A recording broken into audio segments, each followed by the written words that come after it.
I've been Catholic for 2 months now. November 22nd, I was baptized, confirmed, and received First Communion. So I might have a different perspective on confession, which going off what James said, it might not be too different, but like just going to confession, it's really changed my life in that, like, if I commit a sin and go to confession for that sin, like the pressure not to commit that sin, to not go to confession again, it's like just embracing God's mercy, I guess. Like, I can appreciate God's mercy a whole lot more. Yeah, no, I agree with you. It's No. like if you go first, James.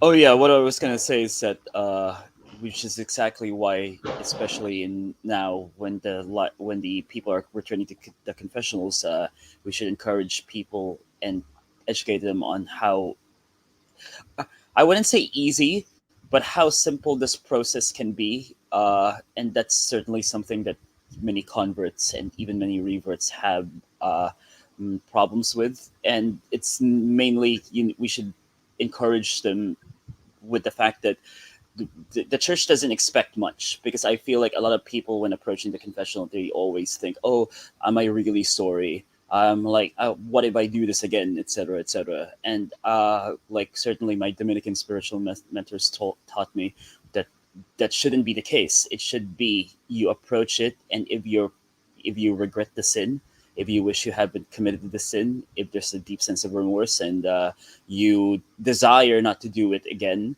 certainly that's enough for a valid confession. And I think many Catholics fall at risk of scrupulosity, so Mm. much so that it would prevent them from approaching God's mercy, which is supposed to be very accessible to the common laity.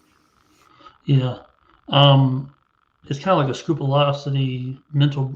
It's like when you write. Now, this is I know Michael can understand the mental blocks. When you're writing, Yeah.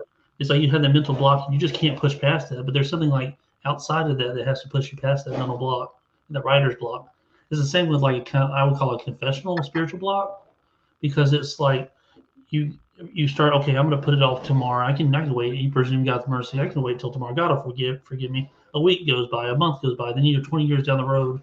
You're completely numb to, desensitized to sin, and then you're like, yeah, I don't need to go. Then you go later Yeah. on. You have the miraculous conversion or whatever, and and then you start forming like a kind of a rule of like going to confession. Like, I'm going to go weekly. I'm going to make sure. You may mess up, but then you form this rule.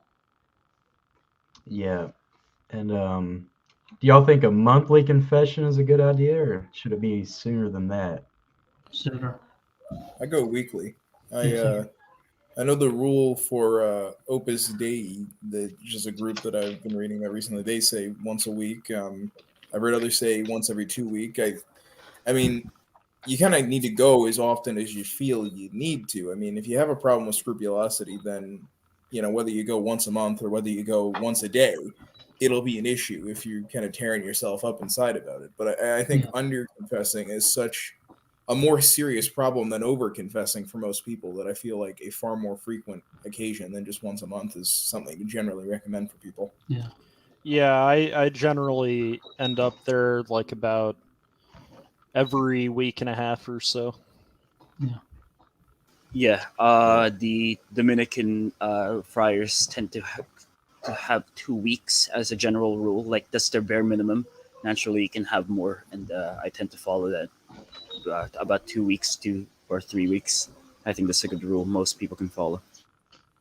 yeah. I feel bad. I do the extreme a little bit. It's not scrupulosity extreme. I go twice a week at the most.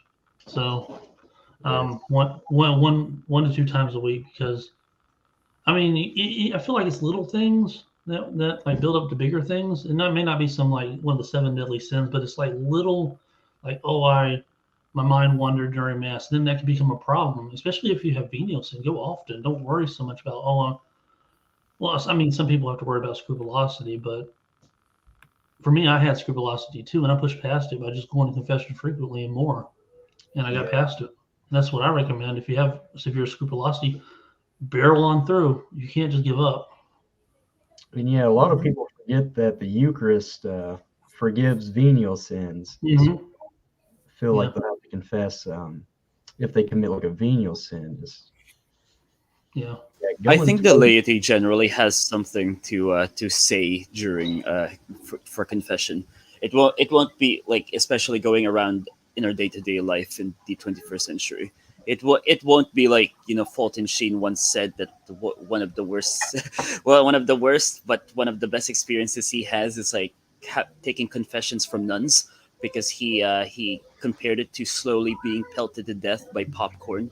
So I don't think it's on that same level for the laity.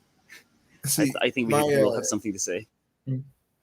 so this is something kind of funny. Yeah. So just this past Wednesday, the priests of my church did this thing for. So I'm like I said, I'm in university, so we have a Newman Center. I'm really involved with it, and so the priests that we had there, they did like an Ask a Priest night, basically, where it's ask whatever questions you have for a priest to try to encourage people from the community to come in. And one of the questions is about confession. And one of the priests, he'd only been a priest for about 2 years, and he made the comment of saying, I lost count of the number of times people had tearful breakdowns during confession in the first month. Yeah. Yeah, man. And it's a testament to the level of power that the sacrament has. He's just left sitting there. It's like the person just starts weeping on the other end, and he's like, salt water is not good for the wood. Please, just not in the confession. The salt water and the tears is not good for the wood. If it was one person, it wouldn't be a problem, but there's so many, it's going to damage the wood. Put some padding down, some like water absorbing, tear absorbing padding, and then you're good to go. Yeah. The salt water from your Essentially, yeah. tears will warp the wood. Keep your tears in your face where they belong. Oh man. It's like that meme going around, Yeah. Madam, this is not a therapy session. Please name your sins and get out. Yeah. I mean, but So that's the thing, is that there is something so therapeutic about the very act of confessing. I think people underplay it. Like, I think there's so many people that they seek mental health counseling when they really do just need spiritual counseling. It's yeah, cathartic.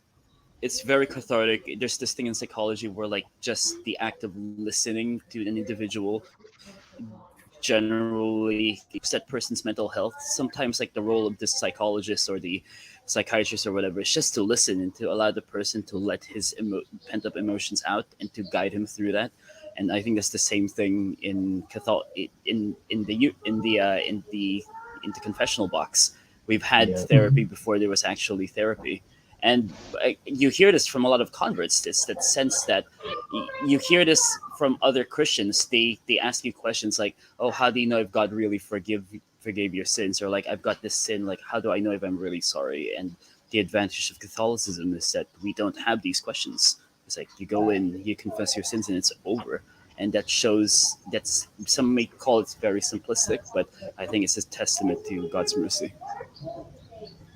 Yeah, well, if two of the things that we're supposed to avoid are presumption and despair, then I don't think the modern world is very good for that. Like when you know there's something wrong with you or something you've done that's wrong, my experience is that when you talk to people, they'll either like rail you for it or they'll be like, no, it's fine. That's not really that big of a deal. It's all good. And it's sort of like, it almost feels like gaslighting, actually, because you know there's something wrong. And then someone's like, nah, it's all fine. And I think part of the reason for scrupulosity, for am I really sorry, is that it's very difficult in our own heads to um, bring ourselves to a point where we feel forgiven, but at the same time feel like we're taking what we've done seriously. And I think the act of confession, in both having to admit to some frankly pretty embarrassing things in front of another person, you're like, and but then also being absolved, I think and by somebody who is not you, so it's externalizing it. You know, there's like a touchstone where it's like, okay, I'm not just trying to mind f myself into feeling better. Like, there's this whole process for that. And so, and what it really makes me think of is the crucifixion and how Jesus compares that to the serpent on the pole that Moses makes to cure the people of their snake bites. It's like the act of looking at your sin and taking a properly ordered response to it, I think greatly psychologically helps you.